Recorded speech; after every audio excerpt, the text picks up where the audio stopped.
दोस्तों जय मसीह। एक बार फिर से आपका स्वागत करते हैं अपने चैनल सकरा फाटक में। दोस्तों उम्मीद है आप सब अच्छे हैं। परमेश्वर ने आप सबको आशीष दिया है और आप सब परमेश्वर के अनुग्रह में अच्छे हैं, ऐसा मैं भरोसा करता हूँ। दोस्तों एक सवाल मैं आप लोगों से करना चाहता हूँ। सवाल ये है, पाप करने के वजह से हम पापी हैं या हम पापी हैं इसलिए पाप करते हैं? ये सवाल मैं आप लोगों से करना चाहता हूँ। और इसका जवाब जो है हम लोग ढूंढने का प्रयास करते हैं कि हम पाप क्यों करते हैं। क्या हम पापी हैं इसलिए हम पाप करते हैं या पाप करने के कारण हम पापी हैं? आपको क्या लगता है दोस्तों?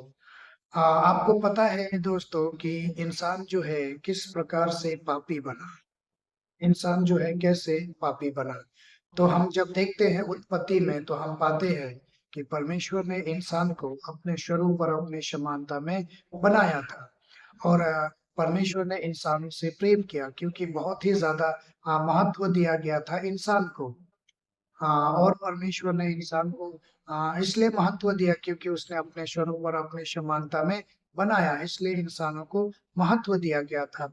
और परमेश्वर ने जब इंसान को बनाया तो किसी ऐसे चीज की तरह नहीं बनाया जो निष्क्रिय हो, जो आदेश दे तो करे, आदेश ना दे तो ना करे। ऐसा इंसान को परमेश्वर ने नहीं बनाया था। परमेश्वर ने इंसान को जो सबसे बड़ी चीज है, वो चीज जो है इच्छा शक्ति, यानी उसको कहते हैं हम विल पावर। परमेश्वर ने इंसान को विल पावर दिया था, इच्छा शक्ति दिया था। उसी इच्छा शक्ति के बदौलत इंसान जो है किसी भी चीज का चुनाव कर सकता था। इसलिए परमेश्वर ने इंसान को आ, अदन की वाटिका में रखा और उनको ये आदेश दिया कि तुम भले और बुरे के ज्ञान का वृक्ष का जो फल है तुम इसको कभी भी मत खाना। मगर इंसानों ने क्या किया, उस भले और बुरे के ज्ञान का जो वृक्ष था उसका फल उन्होंने खाया।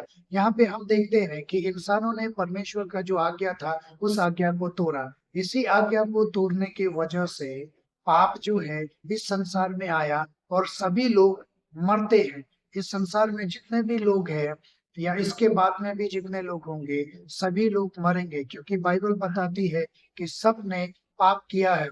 दोस्तों पाप जो है एक मनुष्य के द्वारा आया, वो आदम और हवा के द्वारा इस संसार में पाप आया, उनकी आज्ञा ना मानने की वजह से। क्योंकि अदन की वाटिका में आदम और हवा को बहकाने वाला जो कौन था? शैतान था। शैतान ने इंसान को बहका दिया और उसके बाद में इंसानों ने पाप किया और पाप करने का परिणाम क्या हुआ? यहाँ पे दो बातें हम देखते हैं दोस्तों। पहला कि इंसान जो है परमेश्वर का उस धार्मिकता से नीचे गिर गया, और दूसरा जितना भी अधिकार इंसान ने परमेश्वर को दिया था वो सारा अधिकार जो है किसी और के हाथ में चला गया। यानी इंसान से के हाथों से निकल करके ये सारा अधिकार जो है शैतान के हाथों में चला गया। ये हम देखते हैं। अब जो है शैतान जो है सभी चीजों का मालिक बन बैठा, और अब जो है इंसानों को वो जैसा इस्तेमाल करना चाहता है वैसा इस्तेमाल करता है। और वो किसी के जीवन में बीमारी ला करके आता है, किसी के जीवन में श्राप और अभिशाप और बंधन, इस प्रकार का बहुत सारा समस्या लेकर के आता है। तो दोस्तों जब हम देखते हैं यूहन्ना 3:16, तो वहाँ यूहन्ना 3:16 में इस प्रकार कहता है कि परमेश्वर ने जगत से इतना प्रेम किया कि अपना इकलौता पुत्र जो है दे दिया, कि जो कोई उसके ऊपर में विश्वास करे वह नाश ना हो परंतु अनंत जीवन पाए। अभी हम देखते हैं वहां पे एक शब्द आया, जगत। जगत का अर्थ होता है हम मानव जाति। संसार के में जितने भी लोग हैं उनके लिए परमेश्वर ने एक योजना बनाया था कि परमेश्वर जो है अपने पुत्र के द्वारा हमारा उद्धार करेगा। दोस्तों सवाल यहाँ पे ये है कि हम किन किन चीजों को खरीदते हैं या वापस चाहते हैं? उन चीजों को जो हमारे लिए बहुमूल्य है। तो परमेश्वर के लिए हम इंसान जो थे बहुमूल्य थे, और ये बहुमूल्य खरीदने के लिए किसी और तरीके से खरीदा नहीं जा सकता था, किसी और तरीके से उसको पाया नहीं जा सकता था, एकमात्र इंसान का बलि दिए बिना। इसलिए परमेश्वर ने इंसान को बचाने के लिए अपना पुत्र यीशु को इस संसार में भेजा। हालांकि आदम ने जब पाप किया था तो हम देखते हैं कि परमेश्वर ने आदम से पूछा था कि क्या तुम लोग ने वो फल खाया? तो उन्होंने कहा कि हमने वो फल खाया। और उसके बाद में स्त्री कहती है कि हमको शैतान ने बहका दिया। तो शैतान को परमेश्वर कहते हैं कि तुमने जो ये कार्य किया है, इसलिए तेरे बीच में और इस स्त्री के वंश के बीच में मैं बैर उत्पन्न कर दूंगा, और ये स्त्री का वंश जो है तेरे सर को कुचल डालेगा। तो देखिए, उत्पत्ति में ही परमेश्वर ने, आदि में ही परमेश्वर ने प्रभु यीशु को इस संसार में भेजने का, उद्धार के रूप में ये ऐलान कर दिया था। और जब ये ऐलान किया परमेश्वर ने, तो आदम भी वही था, हवा भी वही थे, और शैतान भी वहीं पे था। मगर शैतान जो है इस बातों को समझ नहीं पाया। शैतान सोचता था मैं इंसान को पाप में गिरा दूंगा तो परमेश्वर कुछ नहीं कर पाएगा, सभी लोग पापी रहेंगे और पाप में मरेंगे। मगर परमेश्वर ने, जो दूरदर्शी था, परमेश्वर पहले से ही जानता था कि इंसान जो पाप करेगा तो उसका निवारण जो है परमेश्वर ने पहले से ही अपने पुत्र यीशु के रूप में जो है निकाल करके हमारे लिए रख दिया था। और जब सही समय आया तो उसने हमारे लिए एक पुत्र को भेजा। दोस्तों, जब हम हिजकिय्याह की किताब को पढ़ते हैं, 14 का 12 पढ़ते हैं, सॉरी 14 का 12 नहीं, 18 का 4 से 20 जब हम वहां पे पढ़ते हैं तो वहां पे एक शब्द आता है कि जो पाप करे वही मर जाएगा। हिजकिय्याह ऐसा कहता है। तो दोस्तों, अब मैं आपसे एक चीज जानना चाहता हूँ कि इस पाप को परिभाषित कैसे करेंगे, कि ये पाप जो है कैसे एक दूसरे से, हमारे जीवन से दूसरे के जीवन में कार्य करता है। तो दोस्तों, इसको समझाने के लिए मैं एक छोटा सा उदाहरण से आपको समझाने का प्रयास करता हूँ। सपोज कीजिए कि मैं अभी स्वस्थ हूँ, और मैं जो है, क्या होता है, एक स्त्री के साथ में जा करके संभोग करता हूँ, सेक्स करता हूँ, और वो स्त्री जो है HIV एड्स से पीड़ित है।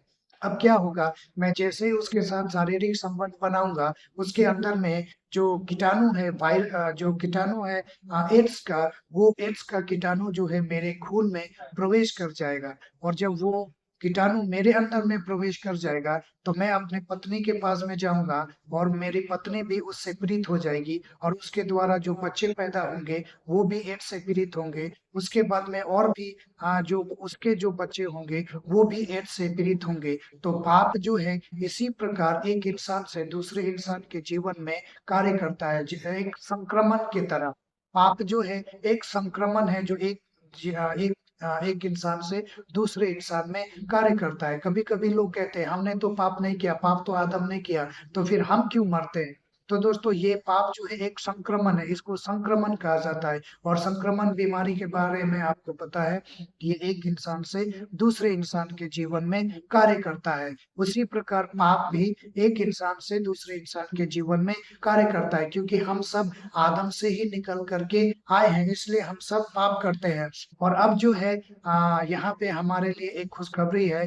खुशखबरी ये है कि यीशु जो है, अब हमको पाप से बचाने के लिए, मृत्यु से बचाने के लिए आया।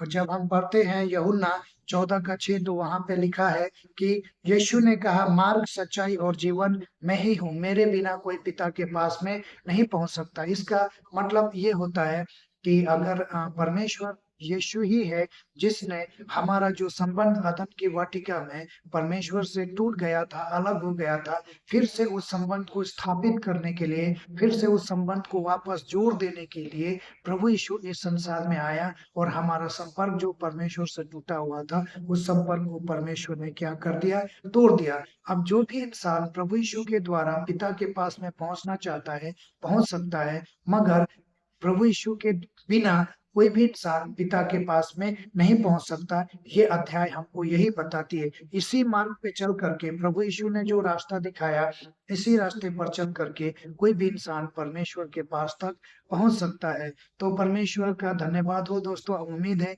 कि इस पाप का मतलब आप लोगों को समझ में आ गया हो, और पाप किस तरीके से हमारे जीवन में कार्य करता है ये भी आपको समझ में आ गया हो। तो दोस्तों, उम्मीद है परमेश्वर ने आपको इन सारी बातों के द्वारा आशीष किया हो। तो मिलते हैं फिर किसी दूसरे वीडियो में, तब तक के लिए जय मसीह।